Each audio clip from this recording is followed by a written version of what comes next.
Hi, I'm Matthew Lipani, the Central Region Public Information Officer for the Virginia Department of Health, and this is our fifth learning objective in today's program, to stimulate your thinking about ways we can work together to communicate with the public, and especially reaching vulnerable populations during emergencies.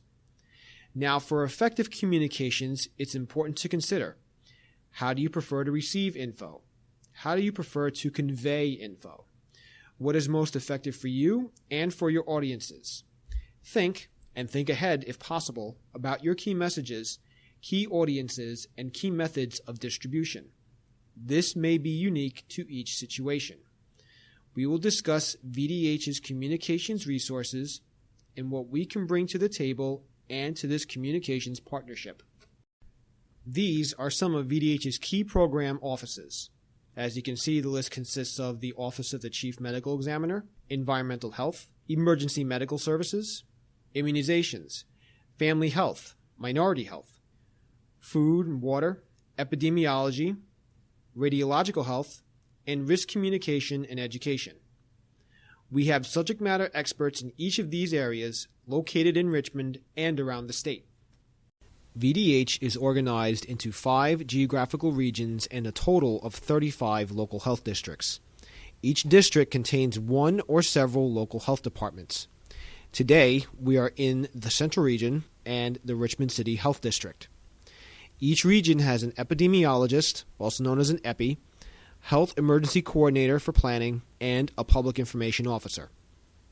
Each district has clinical staff that consists of doctors and nurses, EPIs, environmental health staff, health emergency coordinators, and some have PIOs. Communications resources exist to support every level. VDH's main website, Vdh.Virginia.gov, is modeled after CDC's and other best practices. There is a tremendous amount of information on emerging threats, recent updates, timely and actionable, for citizens and clinicians. There are many quick links to program offices, local health districts and departments, surveillance data, and what we call standard precautions on symptoms, transmission, and prevention for communicable illnesses and public health threats. The site also contains links to videos and VDH's social media platforms. VDH also maintains a dark website with pre-scripted messages and other content for a variety of possible public health emergencies. In the event of a serious threat or public health crisis, the dark site would go live, replacing Vdh.Virginia.gov and providing critical information relevant to the emergency. VDH provides content to many social media platforms for citizens and clinicians. This is our citizens Facebook page, facebook.com/VDHGOV. This is our Twitter page, twitter.com/VDHGOV. And this is our YouTube page, youtube.com/user/myVDH1. We also maintain a separate Facebook page for clinicians, facebook.com/VDH Clinical Community. And a LinkedIn page, also for clinicians, linkedin.com/company/Virginia Department of Health. The State Health Commissioner also sends periodic letters to licensed health providers and clinicians for emerging statewide public health threats, concerns, and urgent updates. They are also posted to VDH's website and are available publicly, vdh.virginia.gov/clinicians. To receive these clinicians' letters directly, go to the Virginia Department of Health Professions website and update your emergency contact information, dhp.virginia.gov/mylicense/renewalintro.asp. In addition to digital media and social media, we use old-fashioned, old-school personal communication. Telephones, email, one-on-one conversations, and open public meetings. When appropriate, we produce and distribute old-fashioned print publications, and we maintain extensive and close relationships with news media serving our respective jurisdictions. Our emergency response model and procedures come from the National Incident Management System and its Incident Command System. This is a flexible, scalable, all-hazards framework for responding to any emergency situation, no matter how small or large. Depending on the nature and scope of the emergency, it may involve a single agency or multiple agencies and jurisdictions. NIMS and ICS organize response efforts according to specific functions and not people, and the relationships between those functions. Under NIMS and ICS, communications is organized under a joint information system, utilizing joint information centers. JICs can be virtual. Some of our response plans for specific threats are documented in written playbooks.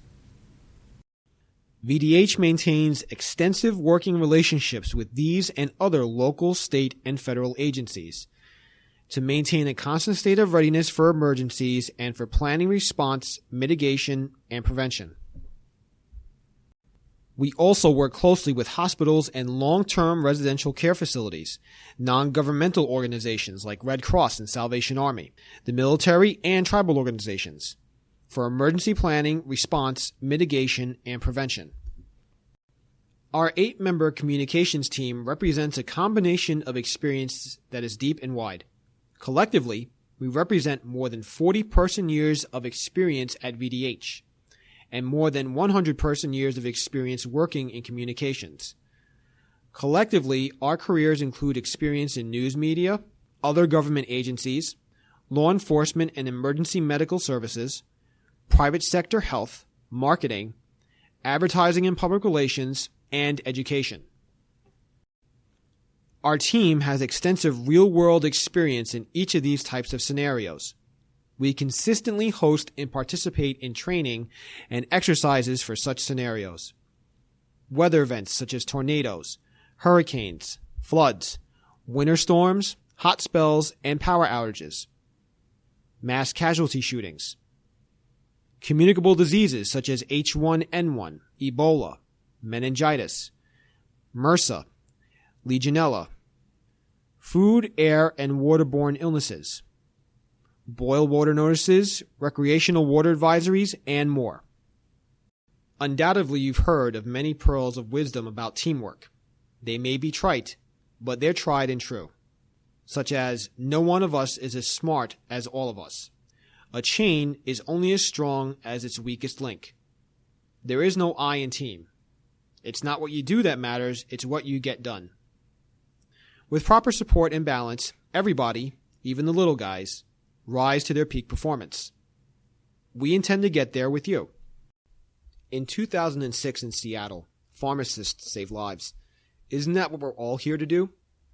This occurrence in 2006 represents a real-world example of how pharmacists can be effective and trusted communicators. Pharmacists are on the front line with continuous access to the public. They are recognized as trusted health professionals, both convenient and familiar. On average, shoppers visit food and drug retailers 2 times each week. Pharmacists represent an opportunity for disease surveillance, providing early indicators of outbreaks or emerging health threats. Pharmacists also represent an opportunity for risk communication and community outreach. More than 90% of pharmacists indicated they report to work during a pandemic. Pharmacies are also community hubs. Pharmacists are key partners in an emergency response. More than half of pharmacists have had no recent contact with local health departments. They are remarkably underutilized. If you have any questions or comments about today's presentation, feel free to contact me at my information as provided. Thank you.